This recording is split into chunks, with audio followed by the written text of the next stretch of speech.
এক উড়ন্ত কিংবদন্তির নাম রাশিয়ার তৈরি মিগ-21 যুদ্ধবিমান। বিশ্বের সর্বাধিক নির্মিত সুপারসনিক গতির যুদ্ধবিমান এটি। 60টিরও বেশি দেশের আকাশে উড়েছে এই জেট, লড়েছে মধ্যপ্রাচ্য, পূর্ব এশিয়া আর আফ্রিকার রণাঙ্গনে।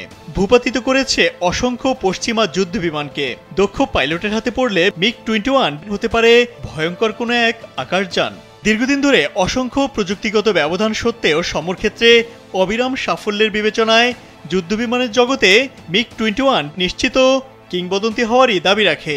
সৃষ্টির পর থেকেই ধারাবাহিক সাফল্য পেরিয়ে এখন যেন বার্ধক্যে পৌঁছে গেছে এ যুদ্ধবিমানটি। একের পর এক দুর্ঘটনা যেন এর গৌরবময় ইতিহাসে কালো ছায়া ফেলতে শুরু করেছে। ভারতে একসময় যে বিমানকে আকাশ প্রতিরক্ষার মূল ভিত্তি হিসেবে দেখা হতো, পরবর্তীকালে তা পরিণত হয় আতঙ্কের নাম হিসেবে। ঘন ঘন দুর্ঘটনার কারণে উড়ন্ত কফিন খ্যাতি পায় মিগ। ক্রমাগত দুর্ঘটনা ও প্রাণহানির ঘটনার প্রেক্ষাপটে অবশেষে এটি বিমান বাহিনীর বহর থেকে সরিয়ে নেওয়ার সিদ্ধান্ত নেয় ভারত সরকার। ভারতীয় সংবাদ মাধ্যম এনডিটিভি জানিয়েছে, বর্তমানে ভারতীয় বিমান বাহিনীর বহরে রাশিয়ার নির্মিত প্রায় 36টি মিগ-21 বিমান রয়েছে। কিন্তু চলতি বছরের সেপ্টেম্বরে আনুষ্ঠানিকভাবে এগুলোর সক্রিয় সেবা শেষ হবে। সেই জায়গা নেবে দেশীয় প্রযুক্তিতে তৈরি দ্রুতগামী ও আধুনিক যুদ্ধবিমান তেজস MK-1A।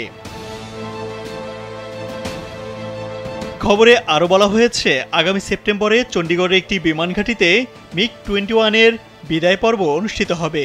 ২৬ বছর ধরে ভারতীয় আকাশ পাহারায় থাকা এই যুদ্ধবিমান ভারতীয় বিমান বাহিনীর ইতিহাসে এক বিশেষ অধ্যায়ের সমাপ্তি টানবে।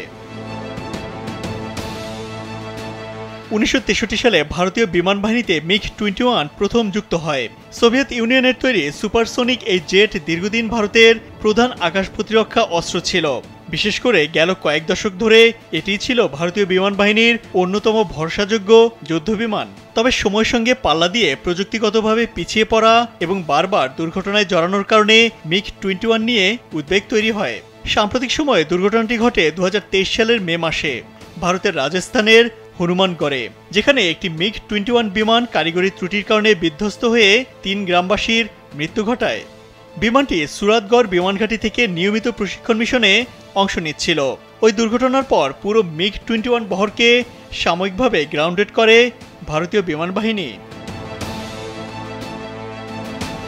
মিগ-21 এর অবসান প্রক্রিয়া শুরু হয় মূলত ২০২২ সালে, যখন ভারতীয় বিমান বাহিনী ঘোষণা দেয় ৩ বছরের মধ্যে অবশিষ্ট ৪টি স্কোয়াড্রন ধাপে ধাপে অবসরে পাঠানো হবে। ২০২৫ সালের মধ্যে এই প্রক্রিয়া সম্পূর্ণ হওয়ার কথা রয়েছে। পাশাপাশি ২০২৭ সালের মধ্যে মিগ-29 বিমানগুলো প্রত্যাহার করে নেওয়ার পরিকল্পনা রয়েছে। ইমতিয়াজ আহমেদ, কালবেলা।